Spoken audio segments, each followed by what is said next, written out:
I was woken up in the middle of the night one night with a gun to my head, a shotgun. He said, I heard a woman last night. I stabbed her to death. I had no doubt what he was saying happened. I believed it. Bernadette Hyde spent 14 years married to a man who terrified her.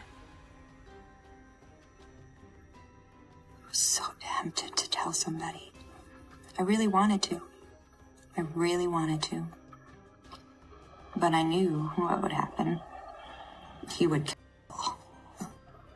You just wake up one day and you realize you're living a nightmare. And you don't know how you got there. And you don't know how to get out. People don't understand how you can stay with somebody like that. But I loved him, and I really believed that he loved me.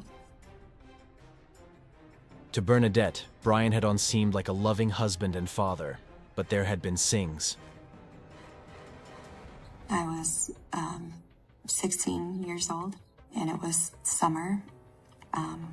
I was going over to my cousin's house to pick him up. We were gonna go swimming.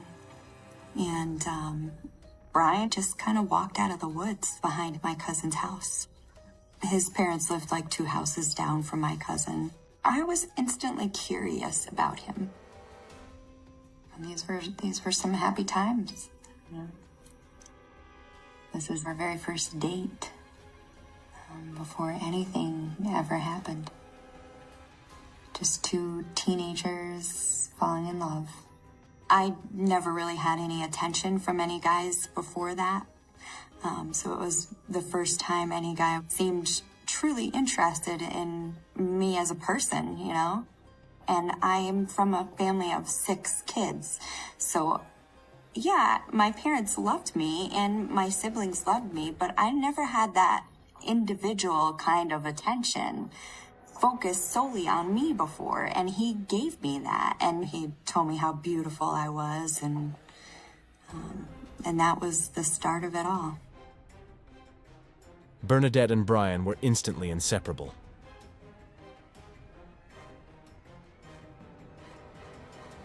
I didn't care about anything else.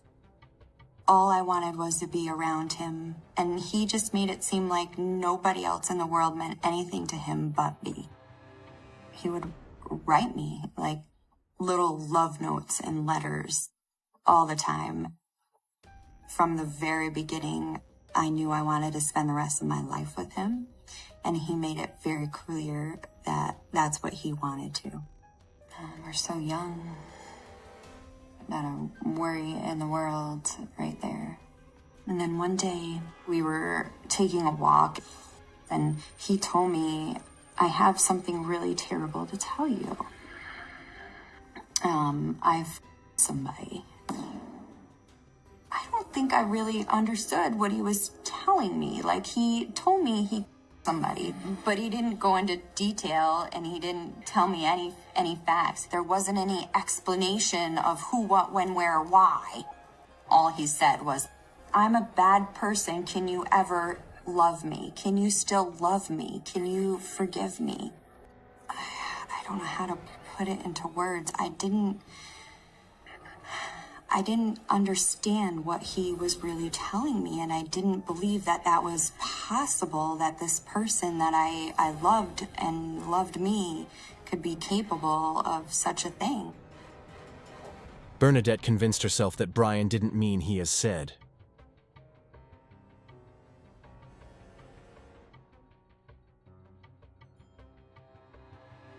In my mind, there was an investigation going on and somebody was, but I don't really believe that he had done it. And the police ended up giving him a lie detector test, and nothing had ever come of the investigation with him. The investigation was dropped.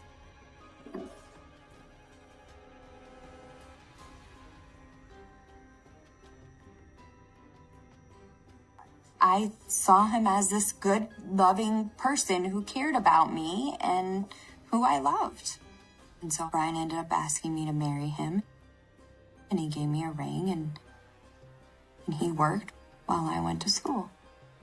And we were happy. Things were going good.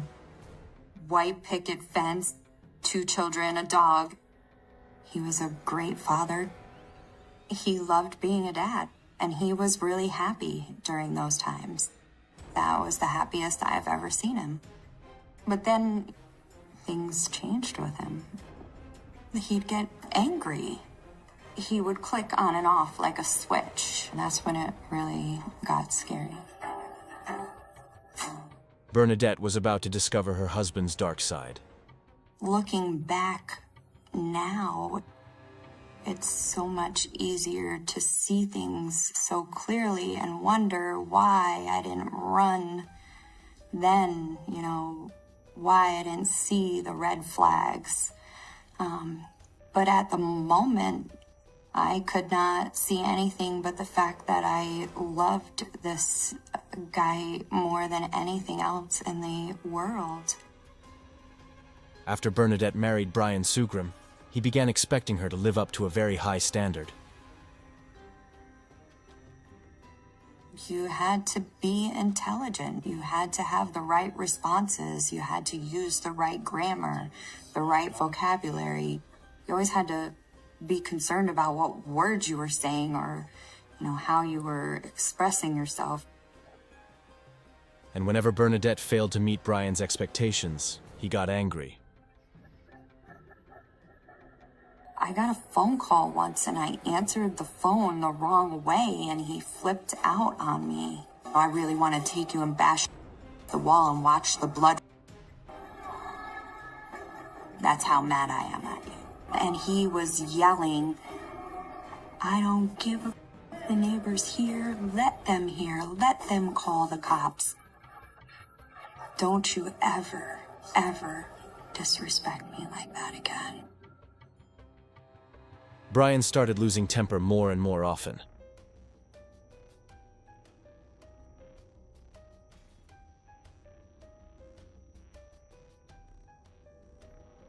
With him, it could be something as little as the floor being dirty or a fingerprint on the television. If he sees that, he's gonna go on a tirade. He would turn his lectures into 2-hour, 3-hour long episodes of just beating it into you, the stuff you're doing wrong. I had no choice but to sit there and let him rant. And the more I could sit there and appease him, the better off I knew we were. And that was like an every other night type of thing. Every day was like walking on eggshells. The anxiety was so bad, I couldn't eat. I could look at him and know that he was in a mood. And it was not going to be a good day or a good night. Sue Brian began expressing his anger in more violent ways. I dreaded Mondays. I hated them. Brian was always obsessed with martial arts, boxing, and he wanted us to be able to defend ourselves. So he would teach us all kind of things. It wasn't just boxing.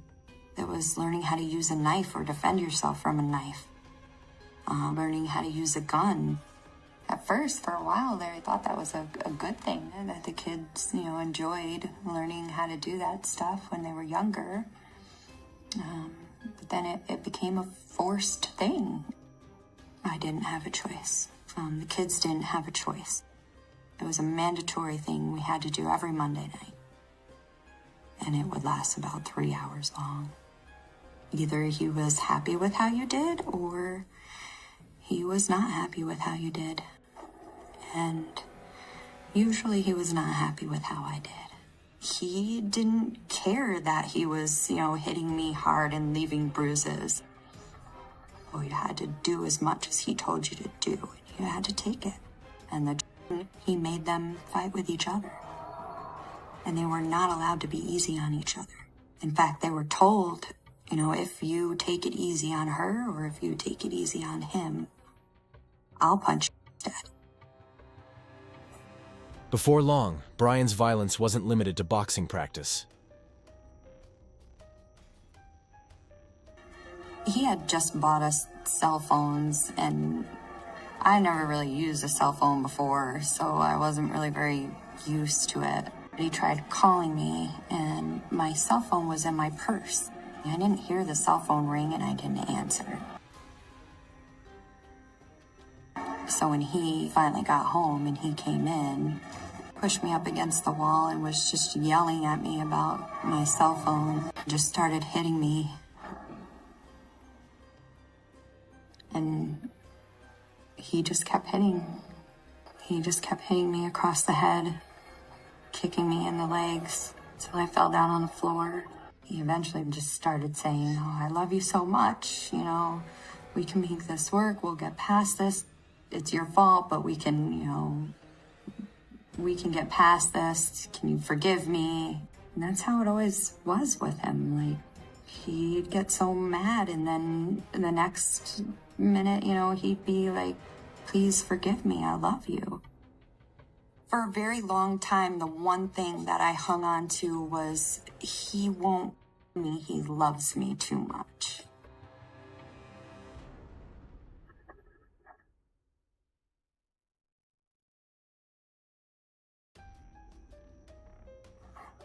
I was woken up in the middle of the night one night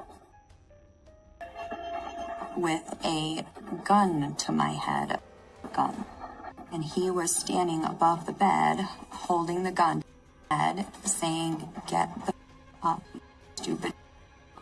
And I had no idea why, what was happening. I just did what he told me, and I got up. He brought me down into our dining room and sat me at the table and was waving the gun around, and then he went off on this tyrant speech about all the stuff that I'm not doing right. And I just sat at the table and, like, wondering what the hell, you know, made him put this gun to my head and start talking about this out of the blue right now. That was the first time I ever felt really afraid for my life.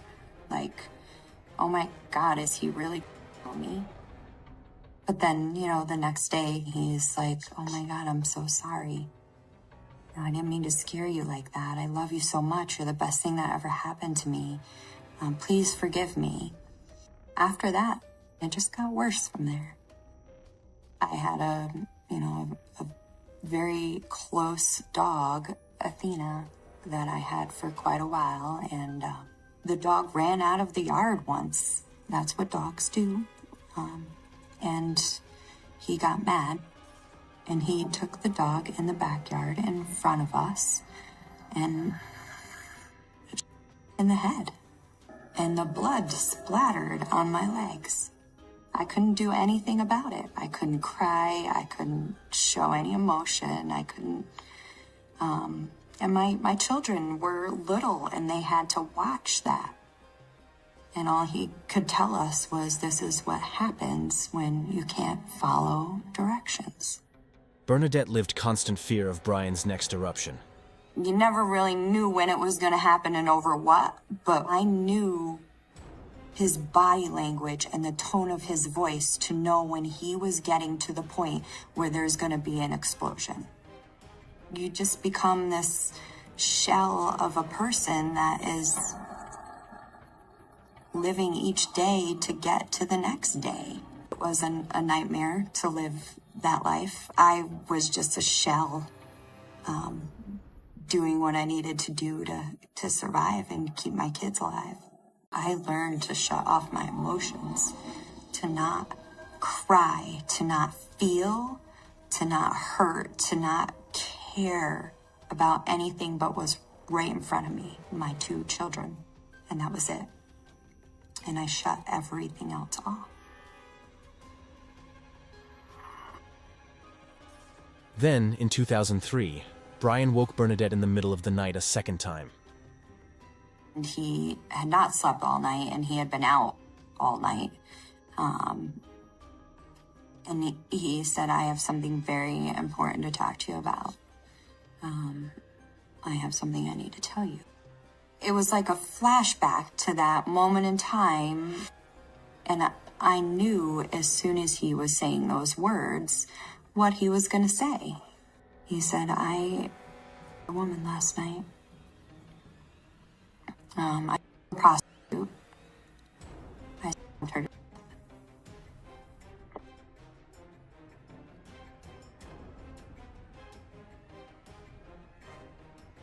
True. I knew. I had no doubt what he was saying happened. I believed it. I felt sick. I felt afraid. And the first thing he made it clear to me was, if you tell anybody, I will kill you. I knew he wouldn't think twice about it.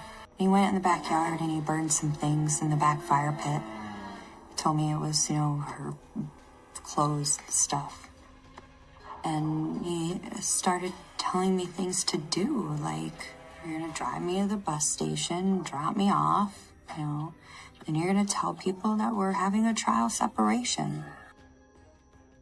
And I want you to keep your eye out and, tell me if you see anything in the news and keep me updated as to what's going on there. And I did. It was sickening.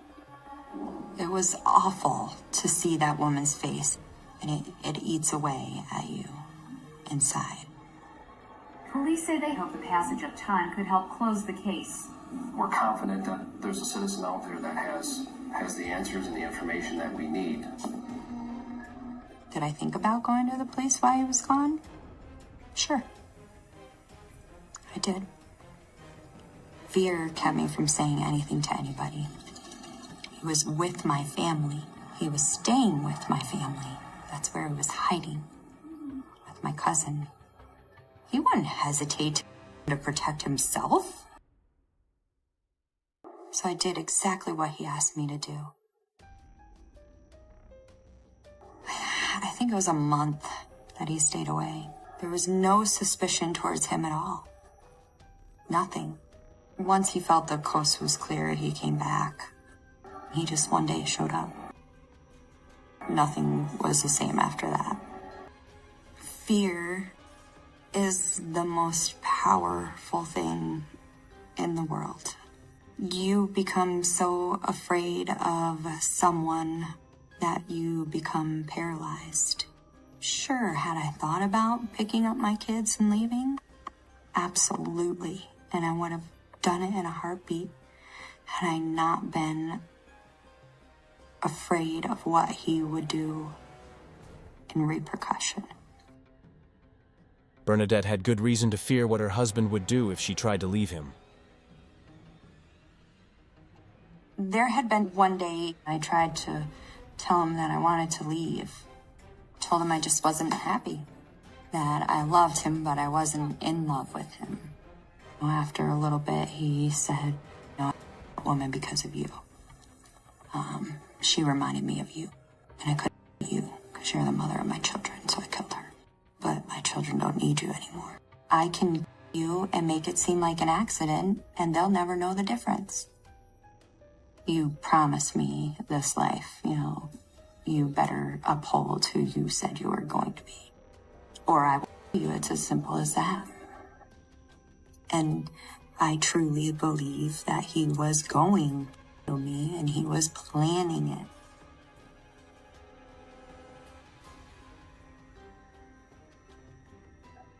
He wanted the gun, so I did what he told me to do. When you buy a gun in Michigan, you have to take it to the sheriff's office and get it registered. And while I was there, I saw the picture of the woman. Unsolved case. If you know anything about this woman, please call. That was devastating. There it is in black and white right in front of my face. I was so tempted to tell somebody. I really wanted to. I really wanted to. But I knew what would happen. Why would they believe me? And what would he do? Bernadette saw only one way to save herself and her children. I had thought about shooting him at some point, and I'm not ashamed to say it. I always thought if it ever got too bad, I'd use it. One morning, Bernadette suddenly realized she had her chance. He was in the shower in the morning, and I thought, all I have to do is take the gun and walk in there. He won't even see me coming. I can shoot it right through the shower, and it'll be over. And I couldn't, do it. In my mind, I knew that, then I would be a killer, and my children would be without a father, and their mother, father, how bad is that for them, and I'd probably be in jail, and they wouldn't have me, But I fantasized about it. Yeah, I did.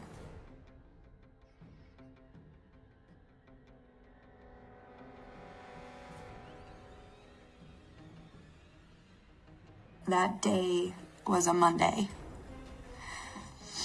It was a training day, and we were all not looking forward to it. When I got home from work, I knew something was wrong as soon as I pulled in the driveway.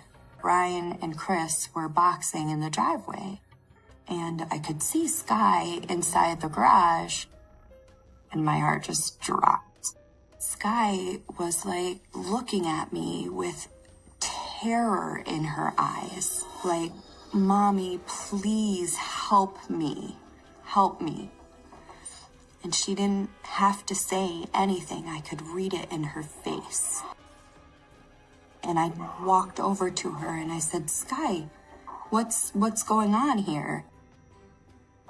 And he immediately jumped in the middle and he said, "That's none of your concern." He had this baton stick that he used for karate, and he was hitting her across the back with it. And he just kept hitting her with that baton. I tried to step in and stop him from hitting her. He grabbed me by the throat and said, "Don't you think about it, I'll be right here." Time slowly ticked by, and in between each boxing session, he would beat her some more.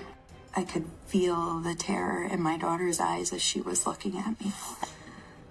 Every time he turned away, she'd mouth, "Mommy, help." And then during one of the rounds that he had me boxing with him, I was watching Sky out of the corner of my eye. She had ran. She just ran, and just kept running. And then you heard the sirens, the police sirens, and he knew exactly what had happened. She did what I couldn't do. Bernadette was out of time. She was going to have to make a life-altering decision. When the cops came to the house, I knew at that moment that as soon as those cops left, he would all. When the cops came to the house, first the cop said, "Do you know where your daughter is?" Your daughter had the neighbors call the police. This was the first time police had ever been called to Bernadette's house. I knew at that moment that it was not going to be okay from there on out. I knew that that was the breaking point, because he was able to portray himself and our family like we were the perfect family, He was a good man who took care of his wife and children, and that's exactly what he wanted them to see. And now the cops were involved, and I knew that as soon as those cops left, he would kill us all. I was terrified.